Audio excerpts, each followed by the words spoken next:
Ada dua problematika ya, Bang, yang harusnya ini tidak boleh tercemar, yaitu penyelenggara satu, peradilan satu. Nah, kalau kedua-duanya sudah ikut tercemar, memang sulit diharapkan. Menurut Anda sudah tercemar belum? Ya, dimulai dari penyelenggara kita sudah tidak percaya, dari verifikasi faktual ya, bahkan di seleksi sudah tercemar. MK? Nah, memang ada pertanyaan besar dan saya yakin pertanyaan kita sama kan, dan jawabannya juga sama. Di putusan Alex Nurdin ya, kan jelas MK dalam putusannya mengatakan bahwa gantong babi itu berdampak kepada elektabilitas orang, sehingga tidak boleh dan ini wajib diulang. Gitu ya. Nah, kenapa kemudian di Pilpres tidak digunakan analogi yang sama dan penjelasan yang sama, gitu ya?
Saya justru mengkhawatirkan pilkada serentak ini sebagai bencana nasional lagi, bukan sebagai sarana untuk merekrut pemimpin yang jujur, amanah dan lain sebagainya. Karena sederhana, pilpres saja orang bisa segentong-gentongnya, sebabi-babinya, ya kan? Apalagi nanti pilkada. Nah, saya khawatir kekuasaan yang baru, konstelasi kekuasaan baru itu menggelar map, ya kan? Mana saja peta juga. Di 500 lebih provinsi, kabupaten, kota, dan provinsi, lalu dia tinggal conteng aja. Mana buat Anda, mana buat kita, mana yang tidak boleh lolos harus belong to the istana, ya kan? Lalu, karena serentak, bermainlah. Gentong babi main. Kemudian nanti tinggal memasang foto. Kalau kemarin foto Jokowi, kita frankly speaking, besok foto Prabowo. Ya. Ini calon yang didukung Prabowo. Tapi kalau Jokowi masih laku, saya pikir nggak akan laku lagi. Tapi kan November tetap ya? November dan Oktober Jokowi sudah lengser. Iya, I know. Tetapi bau-baunya masih ada lah ya. November sudah pasti, Bang. Iya, enggak, bau-baunya. Oh, pasti. Nah, kan anak ikut bertanding. Iya, either dia pasang foto Jokowi atau foto Prabowo, itu kan sama tidak sehatnya ketika politik gentong babi mau dijalankan. Kita meyakini bahwa yang baru lengser ini dia punya pundi-pundi oke banget kan pastinya kan. Yang baru bisa dia fundraising lagi. Iya. Lalu Anda masih percaya dengan politik elektoral? Pertanyaan berat. Karena saya agak skeptis. Walaupun brand politika tetap aja dia riset and campaign. Ada dua problematika ya, Bang, yang harusnya ini tidak boleh tercemar, yaitu penyelenggara satu, peradilan satu. Nah, kalau kedua-duanya sudah ikut tercemar, memang sulit diharapkan. Menurut Anda sudah tercemar belum? Ya, dimulai dari penyelenggara kita sudah tidak percaya, dari verifikasi faktual ya, bahkan di seleksi sudah tercemar. MK? Nah, memang ada pertanyaan besar dan saya yakin pertanyaan kita sama kan, dan jawabannya juga sama. Apa? Saya nggak mau membakar lapak saya seperti lapak. Nggak apa-apa. Ya, kurang lebih banyak pertanyaan ke MK. MK dianggap tidak netral lagi. MK dipertanyakan. Misalnya soal politik gentong babi, bahkan Bang, di putusan Alex Nurdin ya. Kan jelas MK dalam putusannya mengatakan bahwa gentong babi itu berdampak kepada elektabilitas orang, sehingga tidak boleh dan ini wajib diulang. Gitu ya. Nah, kenapa kemudian di Pilpres tidak digunakan analogi yang sama dan penjelasan yang sama, gitu ya? Nah, itu yang menimbulkan pertanyaan besar ke Hakim MK. Belum lagi ada Hakim Konstitusi seperti Pak Guntur Hamzah. Itu siapa itu Guntur Hamzah ya? Dulu Sekjen MK, Oke, itu guru besar ya? guru besar. Benar guru besar itu. Sejauh ini saya tahunya iya. Dia dipermasalahkan karena mekanisme seleksinya tidak wajar. Iya. Dan dia Bukan tidak wajar, memang melanggar tidak- undang-undang. melanggar konstitusi dan undang-undang. Nah, ya kadang-kadang bahasa hukum sama bahasa politik itu beda. Sulit di sini senior kita, di sana senior kita juga. Oke, ya. lalu Jadi itu jadi masalah. Dia dipertanyakan karena proses seleksinya dan dia merupakan hakim yang konsisten membela anak Jokowi bisa lolos. bahkan dari putusan yang lain mengabulkan juga. Kan ada beberapa putusan Ya. 90 dia konsisten, pokoknya anak Jokowi harus masuk. Jangan-jangan sebelum diproses udah kabul duluan. Jangan-jangan seperti itu. Kan lebih tajam yang nanya daripada yang menjawab. Ya.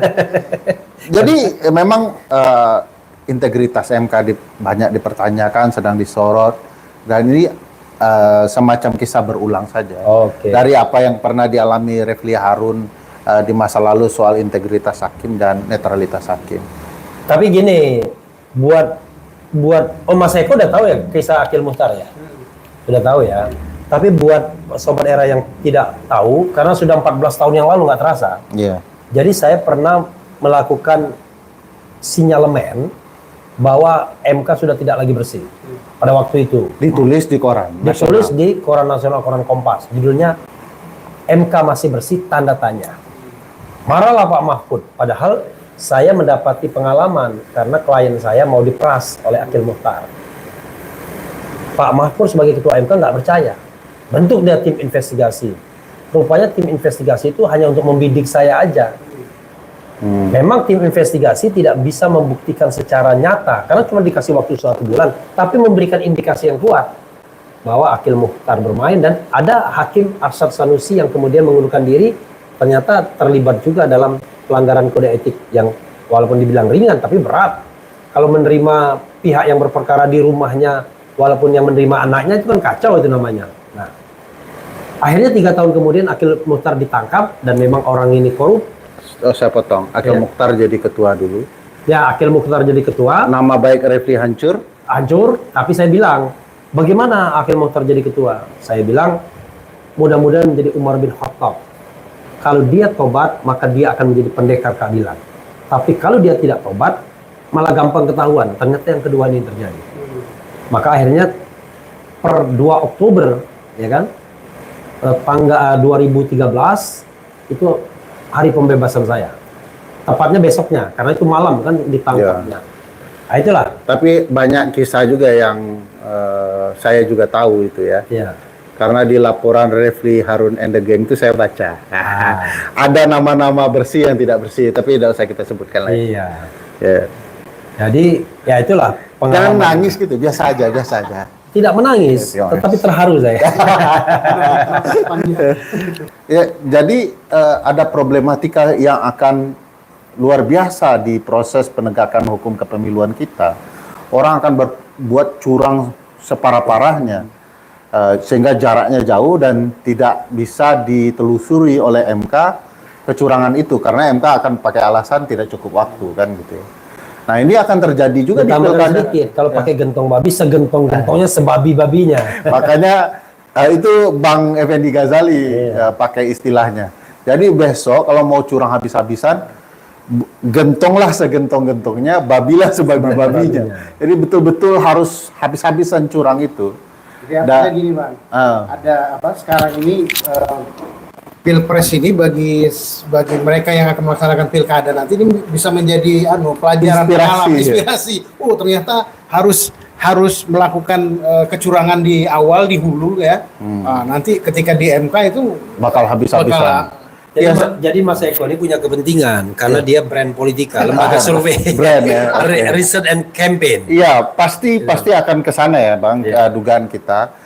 Tapi kalau mau baca sejarah MK, sebenarnya MK sudah pernah berpengalaman untuk mencegah strategi curang securang-curangnya itu. Di perkara 41 PHPUD 2008 ya, 6 Romawi 2008, MK mengantisipasi kecurangan berbasis curang securang-curangnya di TPS, menjadi kemudian memperbaikinya di MK. dengan mekanisme membongkar kecurangan TSM itu. Cuman waktu itu strategi politik berubah dari curang securang-curangnya di TPS menjadi pengaruhilah hakim MK kan. Oke. Maka timbullah kasus Akil Mukhtar dan lain-lain itu. Ya. Nah, Akil Mukhtar itu siapa? hakim konstitusi, mantan ketua gitu ya. Bekas teman baik saya. Bekas teman baik Bang Refli ketika dia membakar lapak pekerjaannya sendiri dengan mengkritik MK gitu ya.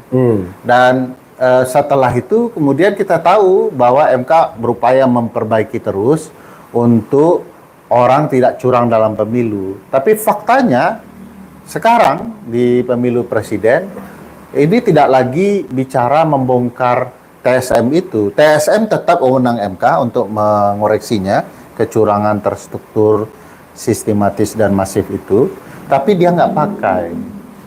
Kemarin itu kalau mereka melihat konsep kecurangan TSM, mestinya banyak sekali hal yang terbukti sebagai kecurangan TSM. Tapi mereka mengatakan tidak terbukti. Misalnya kalau terkait dengan gentong babi, hakim yang baru masuk yang Bang Refli Jadi sampaikan. gentong babi itu bansos lah, bansos ya. Bansos. Dan lain-lain sih. Ya, sebenarnya. kalau penjelasan sederhananya adalah penyimpangan insentif anggaran untuk publik di tahun pemilu. Ya. Jadi seolah-olah dia benar karena memang anggaran itu ada, tapi sengaja diguyur di tahun pemilu supaya pemilih terpengaruh. Dan itu selalu Itu efektif. yang bahasa agamanya adalah segala sesuatu itu tergantung niatnya. Niat. Nah, niat itu bisa dilihat dari tahun pemilu atau tidak kan? Innama amalu biniat. Wes. Gitu. Jadi tergantung niatnya. Dan niatnya kalau untuk 02 ya itu udah cukup bagi hakim MK harusnya. Perasaan di senior-senior saya dulu yang bahasa-bahasa agama itu Bang Uceng ya. Oke. Sekarang sudah Saya belajar dari Uceng.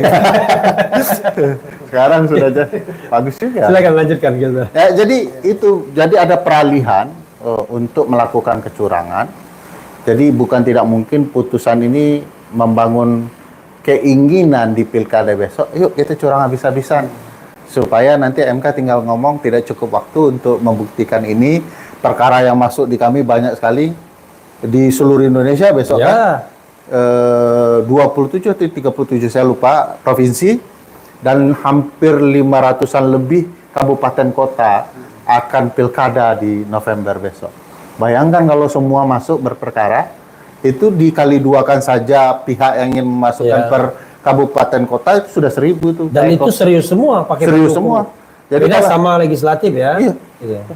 Jadi kalau mereka mau mengatakan, wah kami tidak ada cukup waktu, artinya substansi tidak diperiksa dan tidak didalami. Jadi memang akan potensial nih pekerjaan tambahan juga untuk Bang Refli untuk memikirkan apa yang harus dilakukan untuk melawan skenario curang securang-curang ini, babi Oke. sebabi-babinya ini. Mas Eko ada lagi yang mau ditanyakan Mas Eko. Kalau nggak ada saya mau melanjutkan. Lanjut. Jadi begini, sekarang ya, kalau orang bilangnya udah very karena orang besar soalnya dia. Tapi sejak pakai baju keren cadas ini Makin. ganteng. Agak langsing agak sedikit. langsing sedikit. Apalagi duduknya jauh gitu Kalau ya. itu minta 3 lagi, Bang. Ya mau nggak yang ukuran M? Super ketat ya. Jadi kita ini